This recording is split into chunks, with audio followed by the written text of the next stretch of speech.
thank you everyone for tuning in. I'll first introduce the hosts of this event. So we're Fast Forward 2030. And for those new here, we are a global network. We are currently active in 3 locations, Lebanon, the UK, and Kenya. And the aim of the network, the purpose of it is to support entrepreneurs who incorporate the Sustainable Development Goals in their business models, or entrepreneurs with initiatives that have an impact, a social, environmental impact that takes into account the people and the planet in the future and longer term. So each network in the specific country has a specific program of work that caters to the needs of the ecosystem in that country. But we like to host these global events because we believe that, you know, when we're talking about a specific field or a specific industry, learning from each other's experiences across countries is very beneficial. And it can create synergies. So if anyone has an idea for a collaboration, for a project that can be done across countries with the speakers or within the audience, please go ahead and share your thoughts. So this event in particular, the theme of it is hydroponics around the world. And we have 3 speakers with us today. We have Rami Salim from Lebanon, Brian Mccarthy from Ireland, and Alice Ngima from Kenya. So welcome to our speakers. I'll just tell you a bit about the program of the session. So we're gonna hear from the speakers first. Each speaker will have 5 to 10 minutes to present about themselves, their organizations, and their experience with hydroponics in the specific country they are in. Then we can have a 10 to 15 minutes deliberation, the speakers talking among themselves. You know, if 3 speakers have a specific question you'd like to address to your fellow colleague, or if you have a specific reflection, a comment, something you'd like to discuss, you can take the time to do that. Meanwhile, we'll be taking questions from the audience in the Q&A, and we can address these questions at the end. So if it sounds good, if anyone has a question, if not, we can start. So in no order of importance, does anyone like to volunteer to start? Or should I pick? Okay, Rami, I see you unmuting yourself. Can you hear me? Perfect. Thank you. All right, so let me share my screen.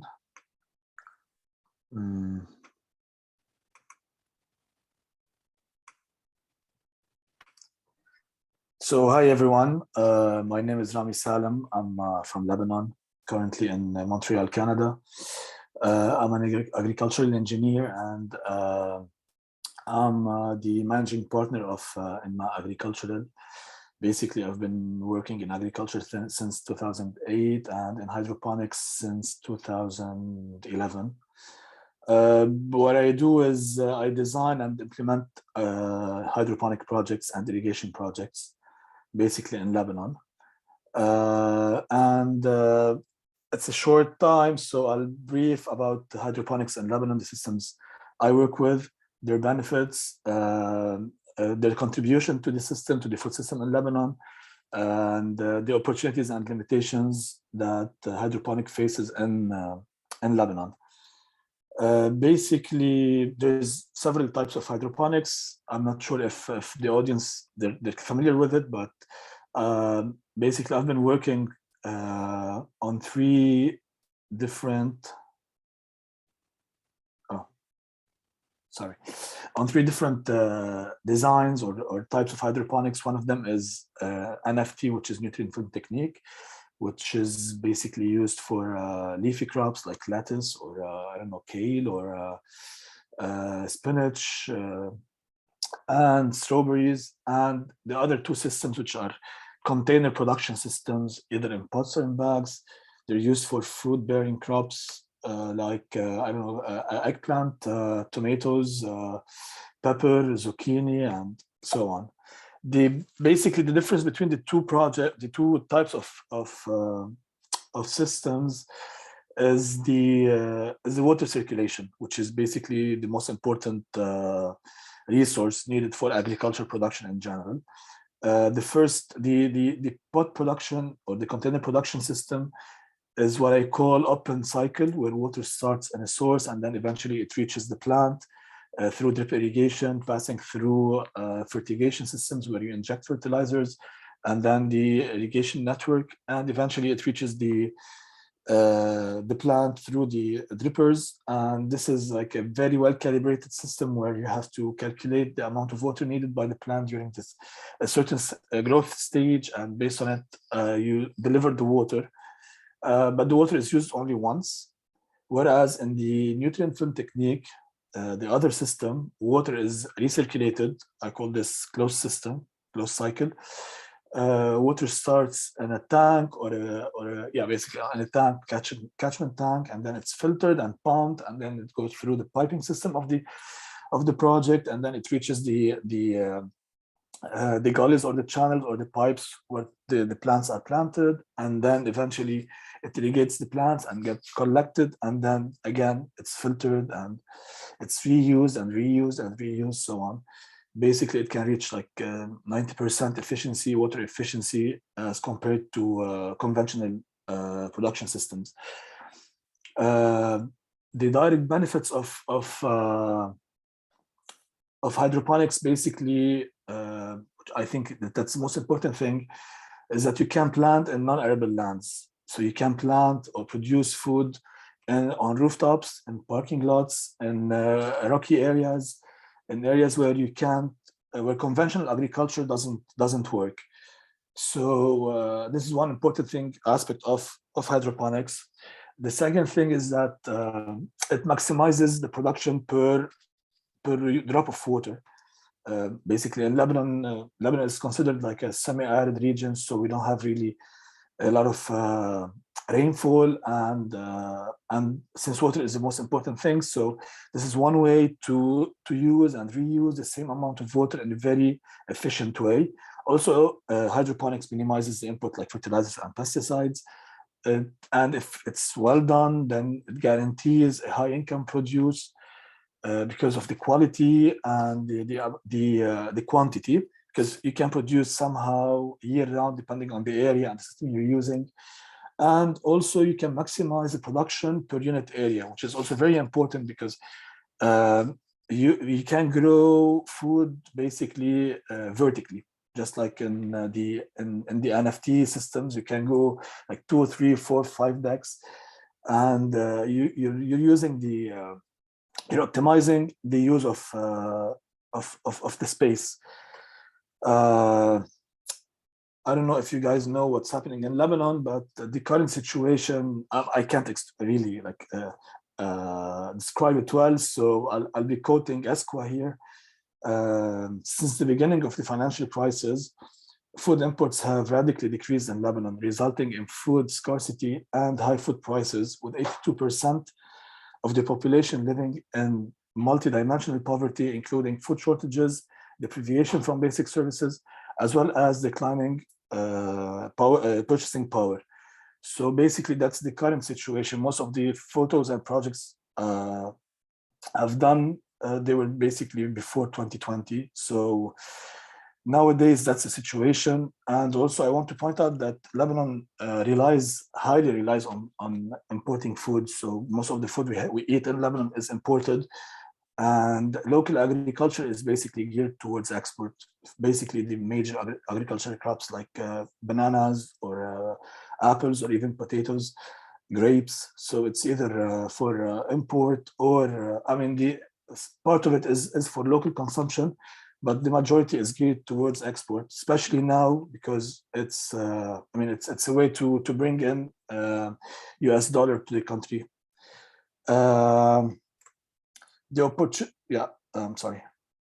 The challenges that face hydroponics in Lebanon specifically have never been greater than what's going on right now. Some of these challenges are new and some of them is old, but basically power cuts, fuel prices in Lebanon, water quality, sometimes scarcity, sometimes both of them.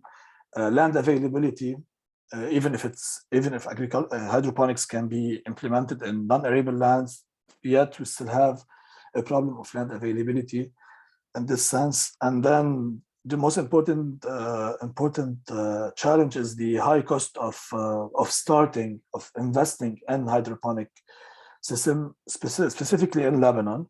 Also, there is a lack of expertise, lack of research, and there is a lack of interest in general in agriculture in Lebanon, and specifically in hydroponics, especially that agriculture is very risky and it's not really, it's not easy. You know, it's affected by several factors, including climate, economics, market, wars, so on.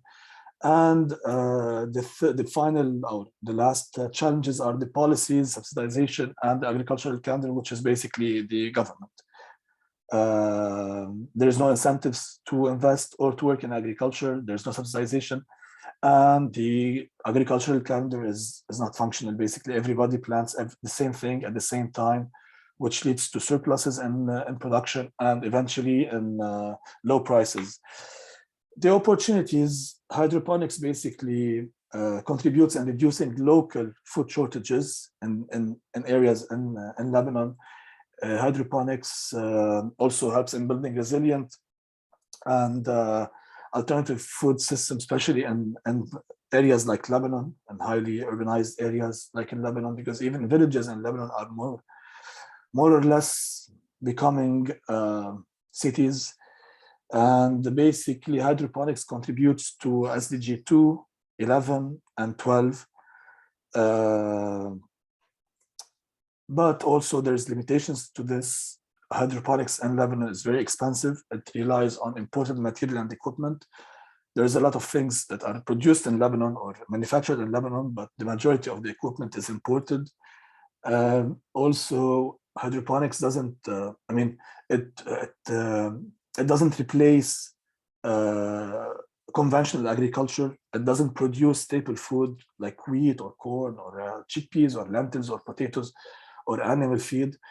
So we will always be needed. I mean, a national agricultural calendar is always needed. And certainly in case of Lebanon, we still need subsidization from the government for fuel or for material that is imported from abroad. Just to show you a few photos of some projects in Lebanon and the potential of hydroponics. This is eggplant, tomatoes, and you can see from the photo the quality of the product and the abundancy. Sweet peppers, tomato greenhouses, and you can tell also from the photo that's a high investment project, so it's not really a cheap. I mean, it's expensive. That's the problem of hydroponics in Lebanon. Also tomatoes, these are really delicious actually. The end product, the produce, is really nice. When it's well packed, it's appealing. It's nice.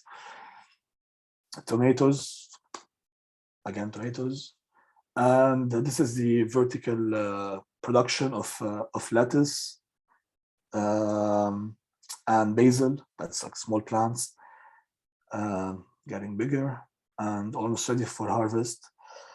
And this is basil.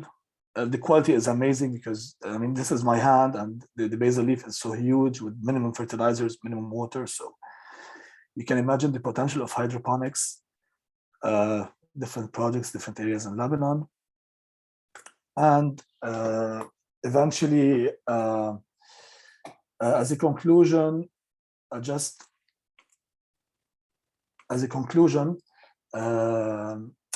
as poverty and hunger threatens to undermine human development in Lebanon and other places,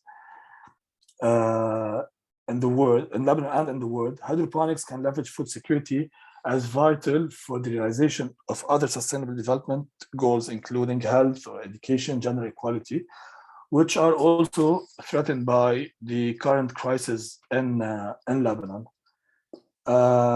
Thank you very much. I'm ready to answer all your questions during the Q&A, especially technical questions if you have any. And thank you, Mariam, for this opportunity. Thank you, Dawni. Thank you for the holistic introductory presentation on hydroponics, and specifically for adapting it to the Lebanese context, in case we have any members from Lebanon who are thinking about this project. I assume the pictures that you showed are from your own organization's projects? Yes. Yeah. Amazing. And different areas in Lebanon, so it's not really one client, it's different projects. Okay, amazing. So we can take Q&As towards the end. Maybe Brian, you want to go next? Yeah, sure. Thanks very much. Just pull up my screen here now.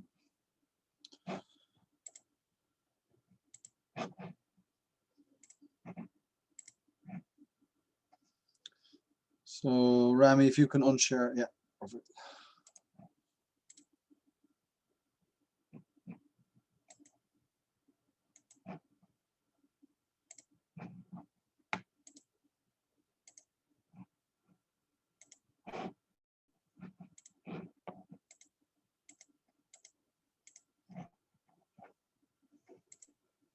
Okay, are you able to see that or okay?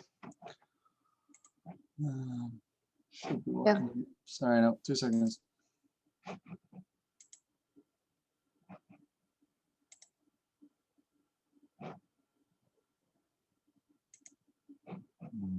Sorry, no, just having a difficulty here.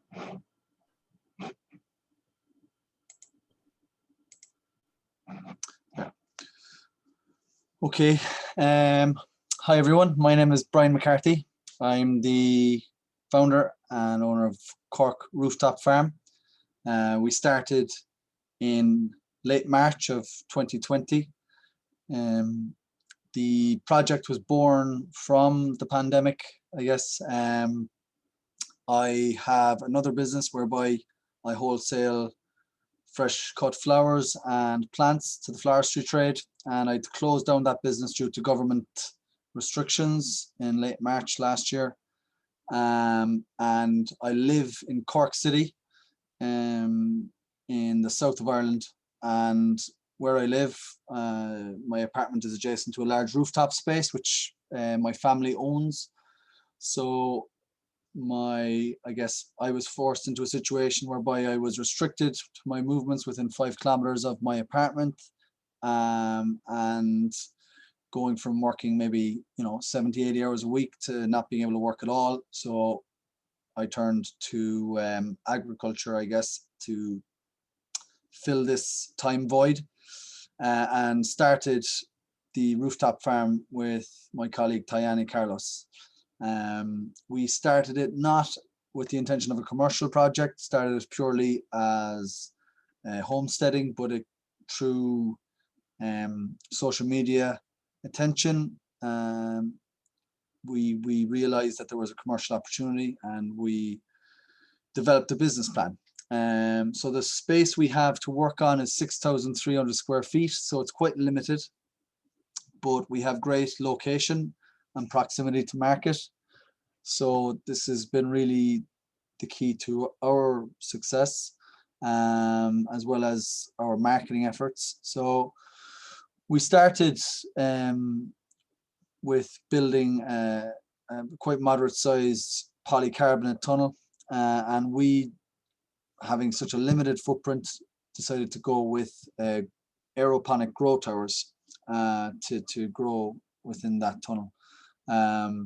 That allows us to grow in, say, an 80-meter squared space, the equivalent of a quarter acre equivalent if we were to do it on in soil. So we are able to utilize our vertical space, grow more densely, grow more quickly. As Rami said, using less water, we use approximately 90 to 95% less water than conventional farming. We do use supplemental lighting and heating during, not during the summer months, but during the winter months now. So coming into December, January, February, which is when we have our winter months here in Ireland, that's when we use a bit of supplemental heating. We grow all year round.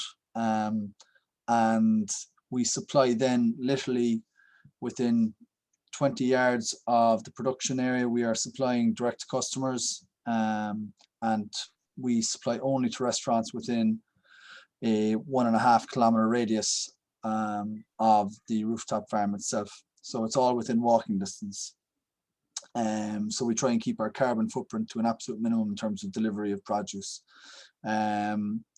We chose grow towers primarily because we were restricted obviously with space, but we had a consideration with weight as well on our rooftop.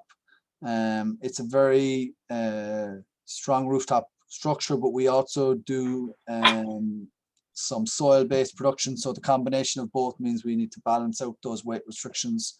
So how our tower system works is we have a dosage unit which feeds through gravity the rest of the towers. Each tower has a dosage as a tank at the bottom with a pump inside which pumps the water to the top of the tower, and that falls down through a kind of a shower head which trickles the water down through the root system. So that water is constantly recirculated in the system, and the tanks then are topped up using a simple float valve. So we're constantly keeping the water to a minimum, but there's never any issues with tanks drying out or any of that, unless there's some sort of system failure, I guess. But we're we're constantly monitoring for those types of things. We've minimal pest pressure. We do, because we grow in a very intensely close-knit environment, we have to be on top of any signs of pests. We don't use pesticides or herbicides. We use purely organic treatments for any pest pressure we encounter. We're also trialing more sustainable growing mediums. So rockwool being one of the primary growing medium we use at the moment for our towers.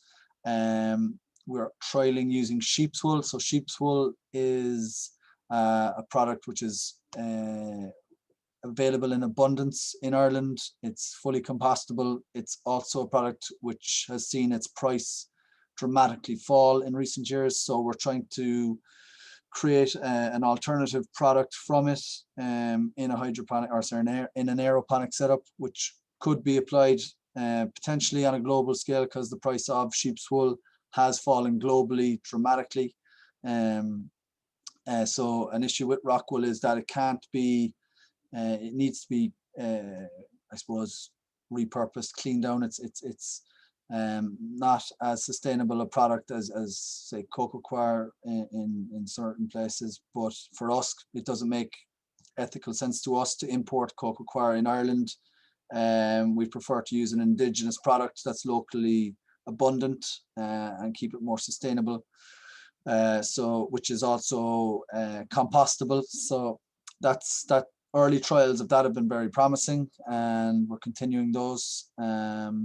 We also have plans to expand the grow tower farm setup. We've plans to add, as you can see here in the image in the bottom right, a second greenhouse. We also have plans to use the ground floor space underneath for further hydroponic and aeroponic growing. And we will also be using certain hydroponic systems to grow our microgreens, which are increasing rapidly. So we grow microgreens currently mainly for the retail sector. Microgreens are seen, I guess, primarily as a niche product for restaurants, but we've seen great uptake from direct to retail, and that's our core growth area on those. We also have a strong focus on regenerative agriculture, so we're doing other farm enterprises. We have a no-dig market garden, which is located on the outskirts of our city, and we also do pasture-raised hens. So that's hens laying eggs using a rotational grazing system, trying to increase soil fertility and grow, I guess, sequester carbon.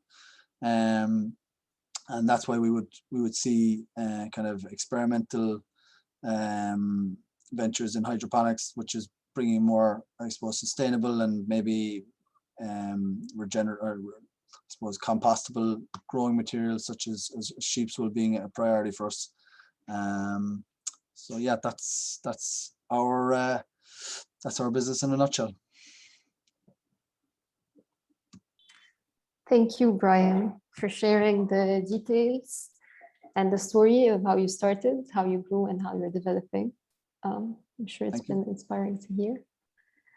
Okay, we are having some questions, but we'll keep them till the end, and we'll give the floor to Alex to share with us.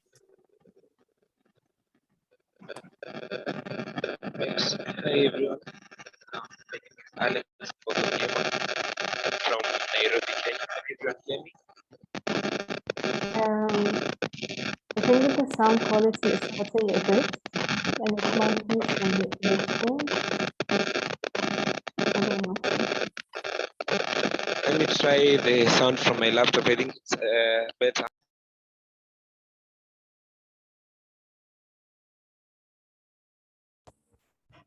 All right, can you hear me now?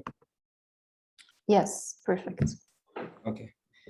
All right. Please allow me to present.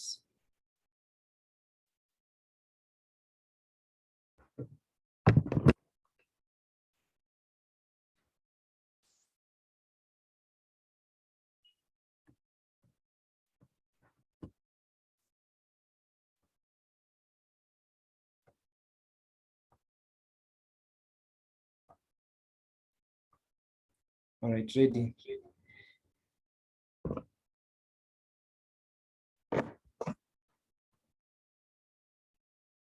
Okay. Our project is about elevating food insecurity through hydroponic farming education. So our project is by a team known as Hydrophiles. We are university students from Strathmore University. Recently graduated, but still continuing on the project. So the overall purpose of our project was to build a self-sustaining hydroponic system for a school in a slum in Kenya known as Center of Hope, Kibera. And the purpose basically was to test on ideas that we had.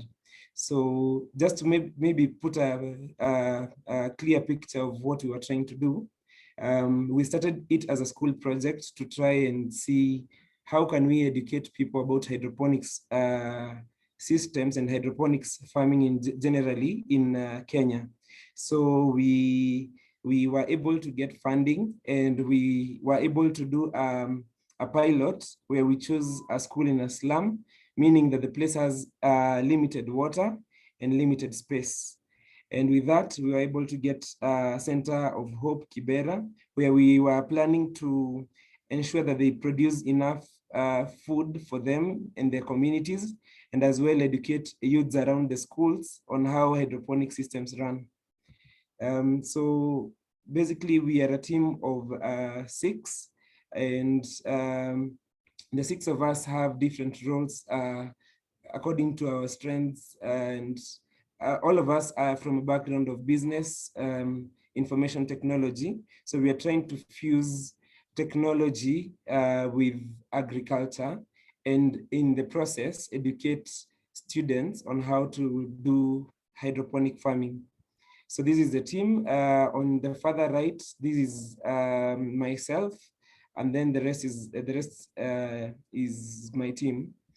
So basically, we were supposed to run the project for a period of 6 months, and during those months, we were able to ensure that our team was trained on how hydroponic systems run, considering that we were not from an agricultural background, but a business and information technology background.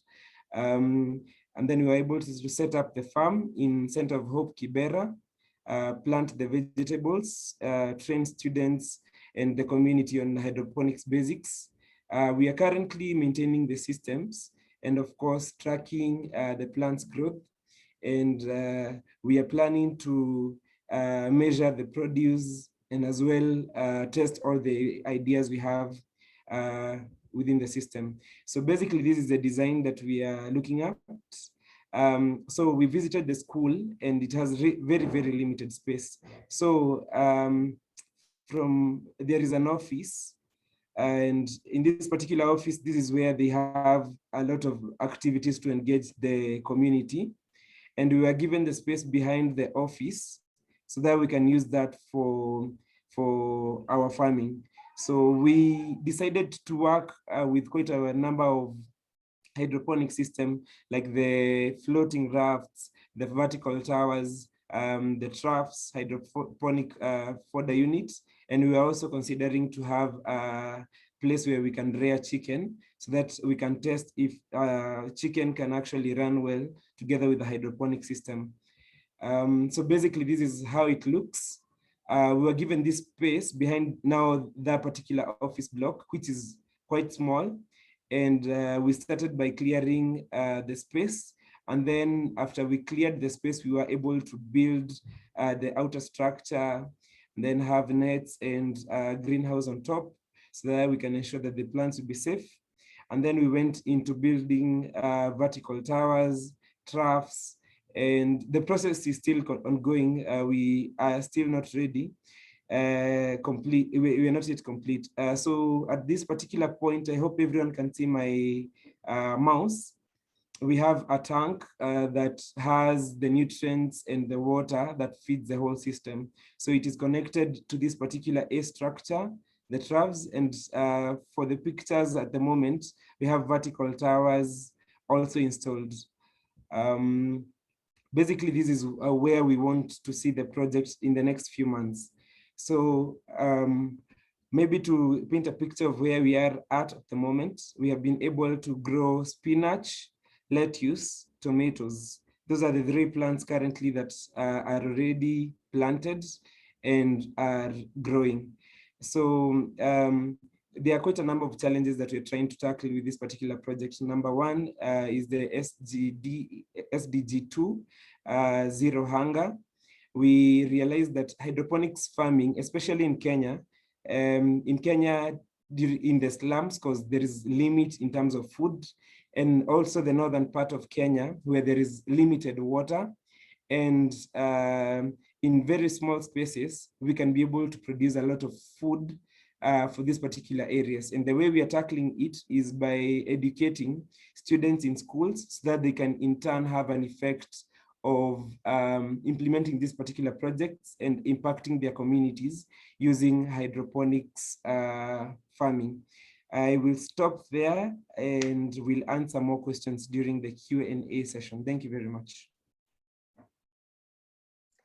Thank you, Alex. Congratulations on taking this adventure, and hopefully it will all turn out for the best. It looks great from the pictures. Thank you. So I'll first give the floor maybe to the speakers if you'd like to share amongst yourselves some comments, questions, reflections. If anyone has a question to the other speaker, you can go ahead. And then we can take the audience's questions. That sounds good.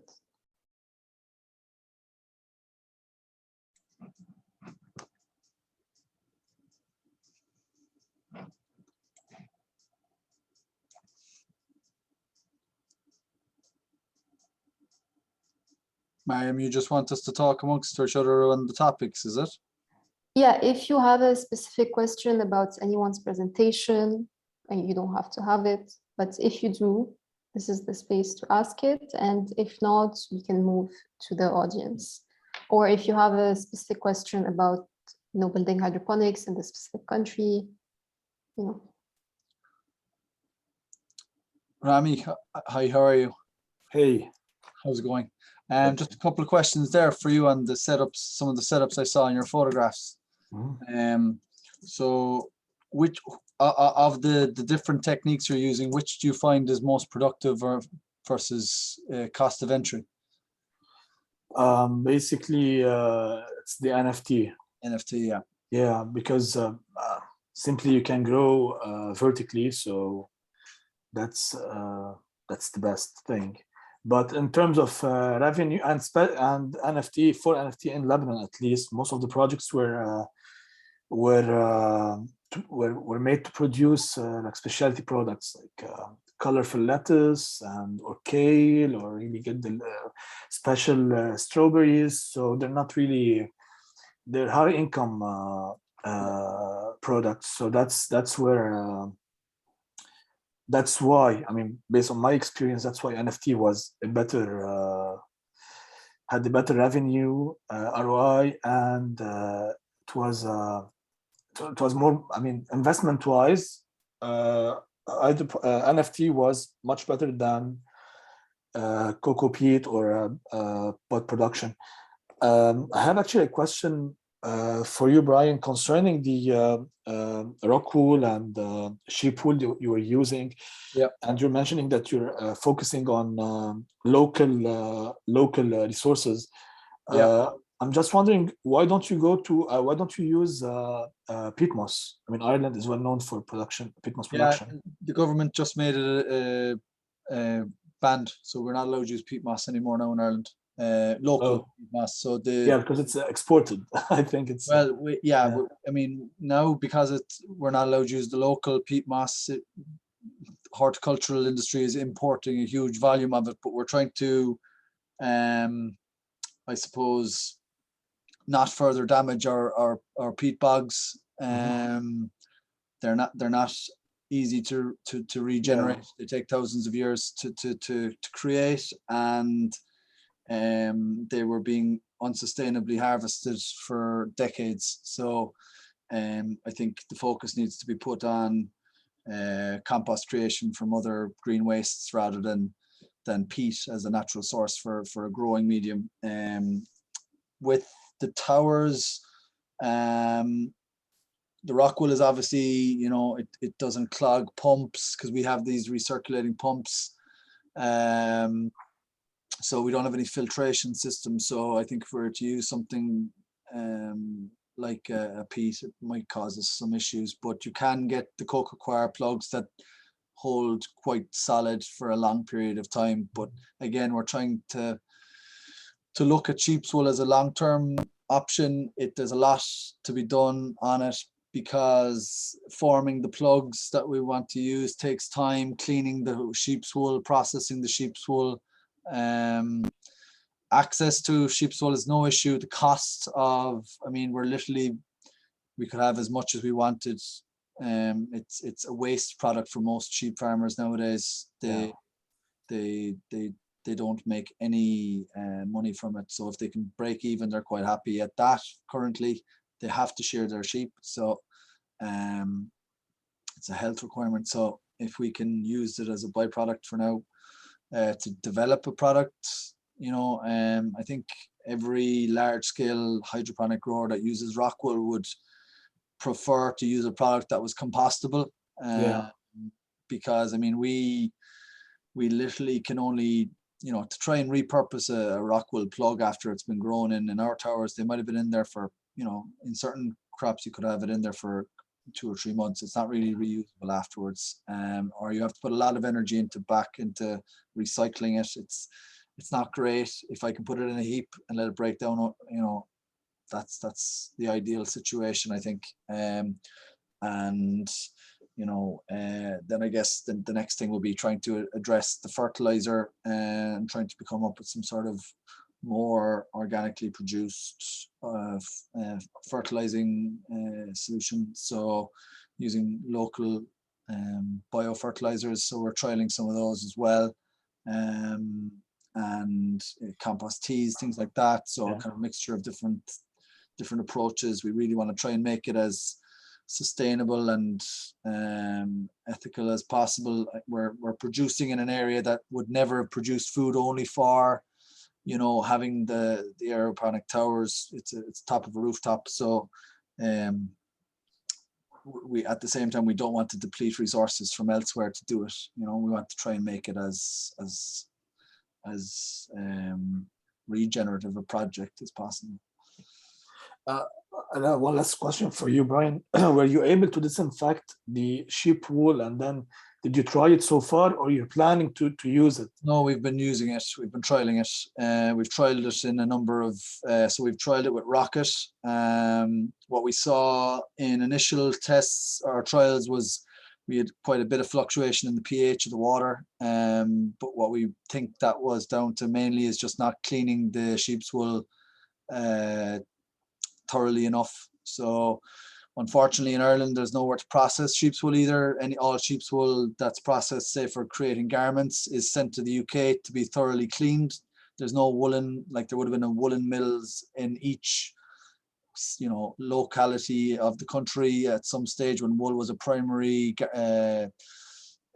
primary source of creating clothing. But now that industry has fallen away, we have to send to the UK. So now what we're trying to do is figure out the process of cleaning and forming the molds to create the plugs.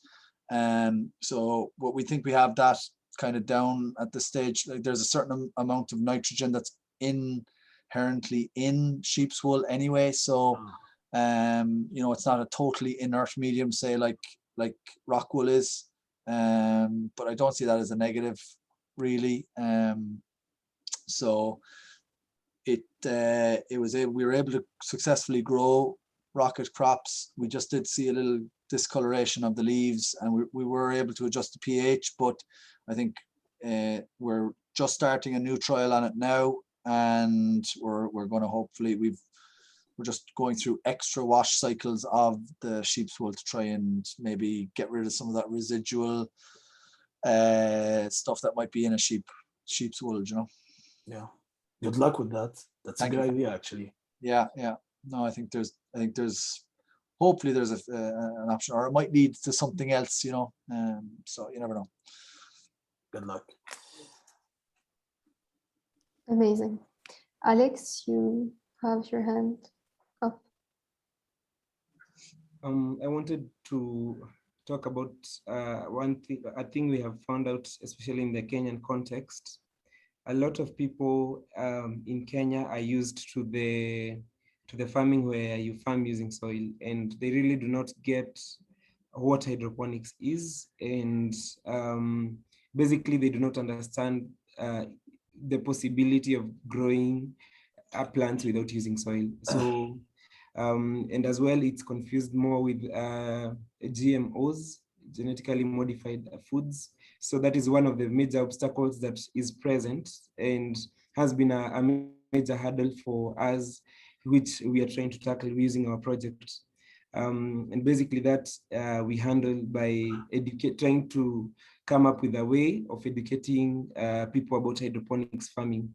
Our project is quite on the starting stages, but it's quite long term and a learning process. So at the moment, we are trying to test all the ideas that we have, and then from then moving after the pilot stage, now we will be able to take a proper direction on where we can take it. And maybe, I don't know if from Rami and Brian, if you have any ideas in terms of how we can ensure that more people, maybe like in Kenya, are educated about hydroponics. If I may, Alex, I want to share one idea with you. So maybe you have considered it before, but because you were talking about raising chicken also in the same project, and then I saw the photo of your system, the A-shaped tower, and I think I don't know how is it going. I mean, I don't know what's the available material around you, but then maybe you can consider growing fish in the tank along with the chicken that you're raising, and then maybe you get to grow. I mean, if you grow fish, then you have more nutrients in your water, and then you can use it for the A shape that you're designing and working with, and eventually you will be growing additional food, which is fish. That's an idea that came to my mind when I saw your system, especially that you have the tanks under the ground and so on, and especially that you're working in a very confined and small space. So this This way you can increase the production per unit area. And concerning your question, I don't know. I mean, in Lebanon, it wasn't really easy to convince people to grow hydroponics. I mean, it's not easy. The idea is nice. Everybody likes it because it's nice. It's cool. I don't know, but eventually, when it comes to practice, it's not really easy as it looks. There's a lot of problems. Basically, most of the problems starts in the second cycle, not the first cycle, when your material is clean and new. So I don't know how you can convince really people, but then maybe if you grow things like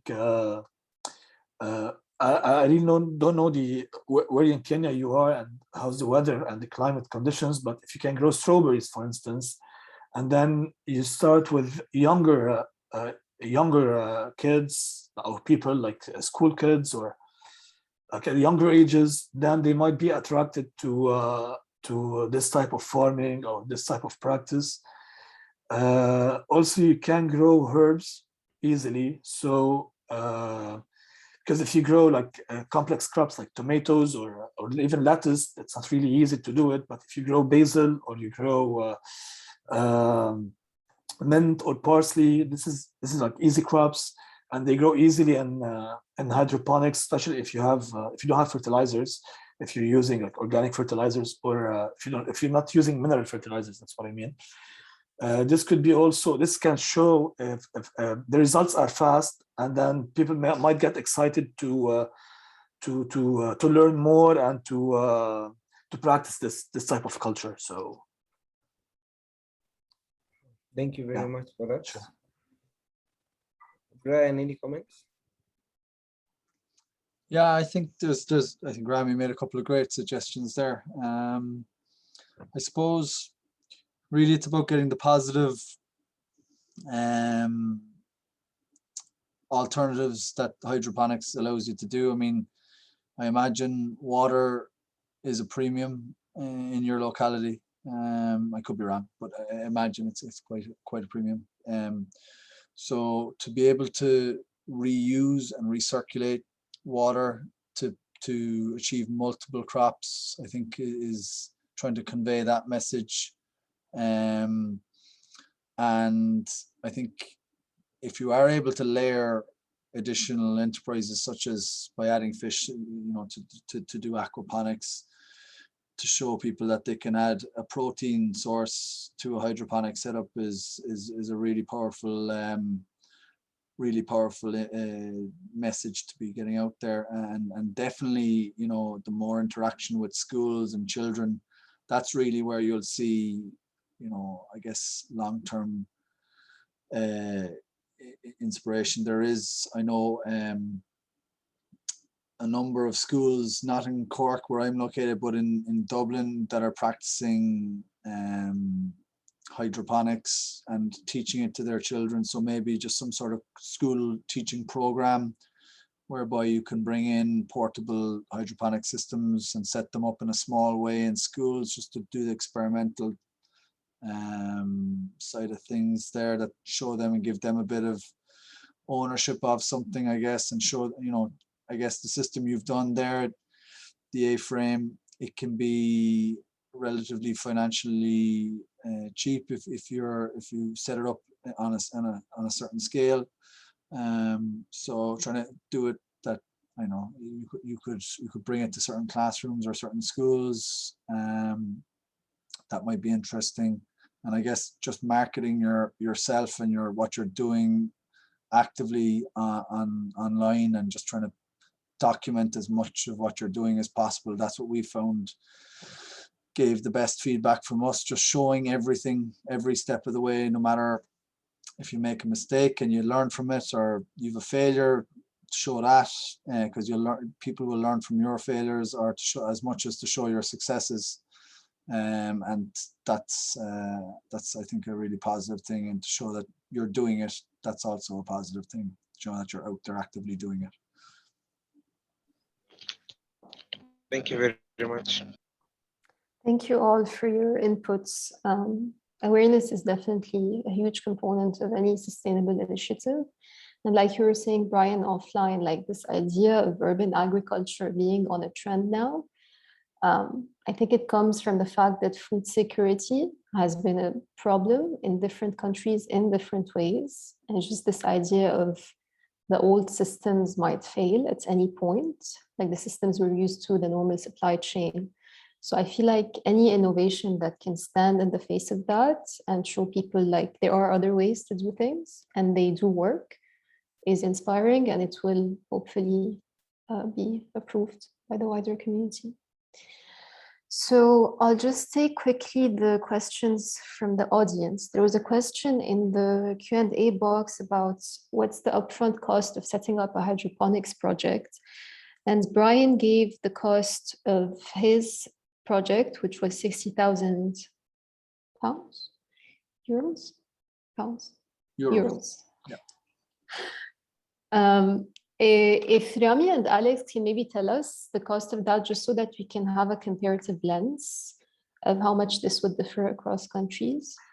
I can basically give a number of, how it used to be in Lebanon. Okay. Yeah. For NFT, the vertical thing, it used to be around $50 per square meter. So maybe 40 euros per square meter. And for the pots and bags production, it's $30 per square meter. But I think nowadays, lately I didn't really do any projects, especially after the crisis. So I think the prices are much higher.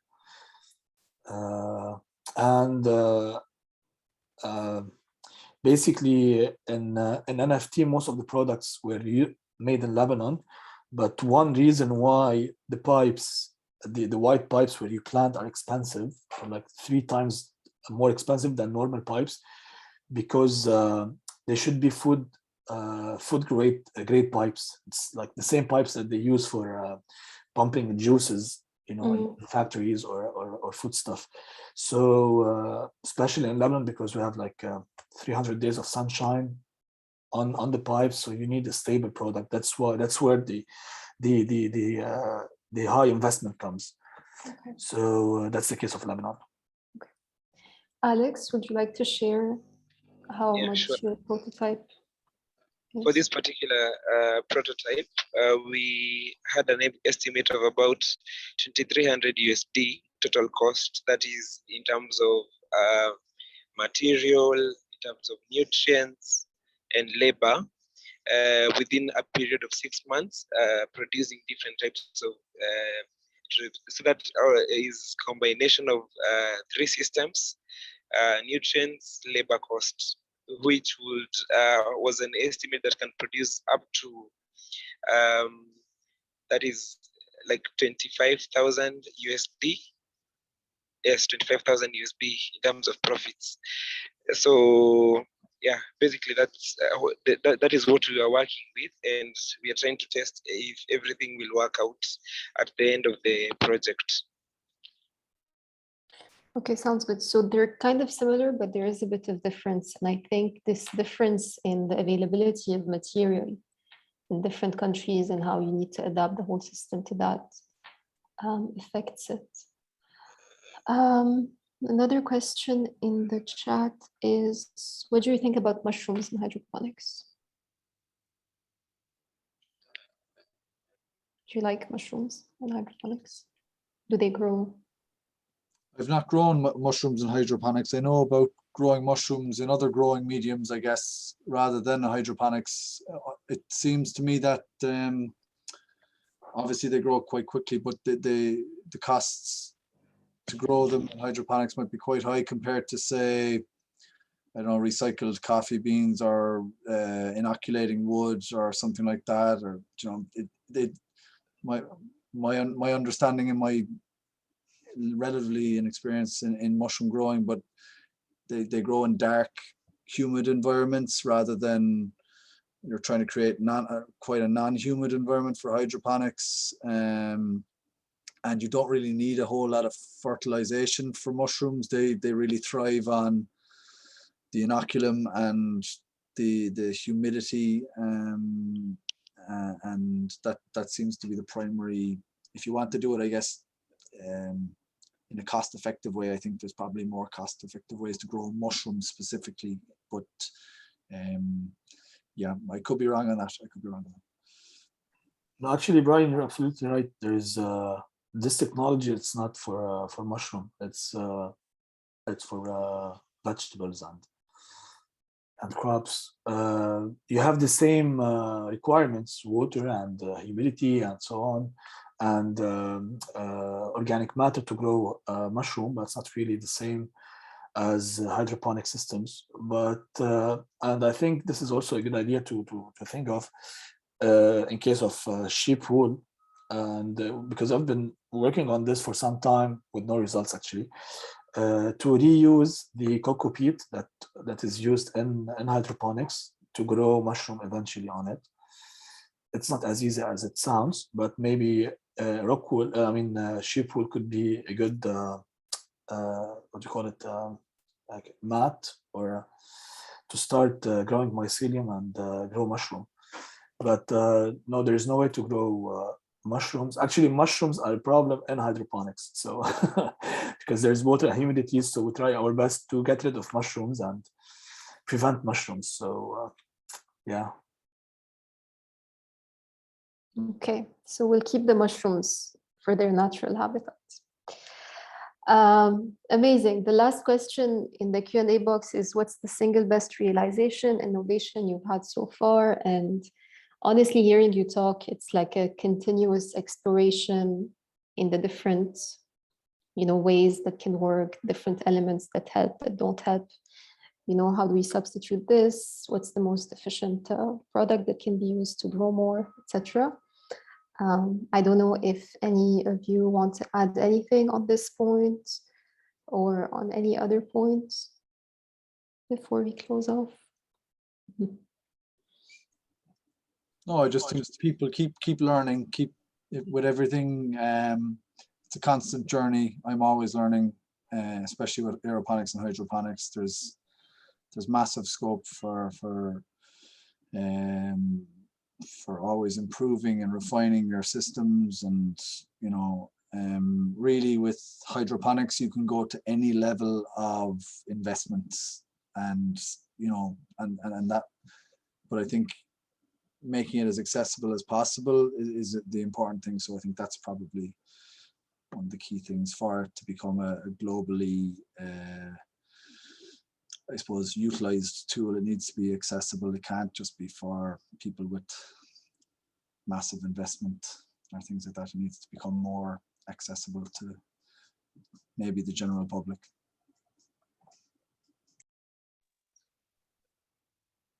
That's a great point, Brian. Maybe Alex can pioneer on that. Okay, from my side, maybe what I can add is I have learned that with hydroponics, you can actually start very small, from a very, very small scale. You really do not require a lot of equipment to start. You can start with growing food for just one household in a very small scale, from that you can be able to learn on what you need to learn, so that you can be able to now make huge investments as you grow. So can be started even by places where maybe money is a problem, that hit by poverty. And with that, when maybe the whole of a community, for example, in a slum setup, is using hydroponics, because like for example, for the containers, you can be able to recycle like yogurt cans. Majority of the materials you can replace with locally available materials. So therefore giving it, reducing it in terms of cost. And once it is implemented and taken through proper education in different societies or communities, therefore can be used as a good solution for elevating food insecurity. That's all. That's a great input, Alex. Thank you for that. Great, Rami. A positive ending note for Lebanon. I don't know. Actually, I agree with Brian and Alex, and I think in general, hydroponics it's a very long process of learning, and there's no one way to do things. It's not pure science. It's an art and a science. So each one of us can have different solutions for different problems in different areas. So that's a very good thing to share knowledge and ideas. So I'm really curious to know the results of Brian's trials on wool, sheep wool, and also Alex, what you're doing is really nice. It's it's when you're talking about recycling cans and material, this is really interesting. I never thought of it this way, and especially maybe now in Lebanon we have to consider this option. It's really interesting. And on the other side, if you guys, Alex or Brian, need any technical support for your projects, please don't hesitate to contact me. I think I'll share my email on private with both of you. And also, Brian, whenever you have time, please let me know, if you don't mind, let me know the results of your trials. And for Lebanon, I don't know, in my presentation, I mentioned urban agriculture. With the current situation in Lebanon right now, I think this could be one of, it's highly needed more than any other time. But I think in Lebanon, it's not only the area or the space or the availability of resources. I think it's the mentality of people. So before we change the mentality in the country, before we change our own mentality of how to produce food and why we produce food, I think there's no solution, honestly. So yeah. Okay. Anyway, we're changing the mentality. It's the hopefully number one. Okay, thank you so much for your presentations and your contributions. It's been really inspiring to hear from you. And thank you for the audience. This will be recorded and posted on YouTube, so we'll share it with everyone. And yeah.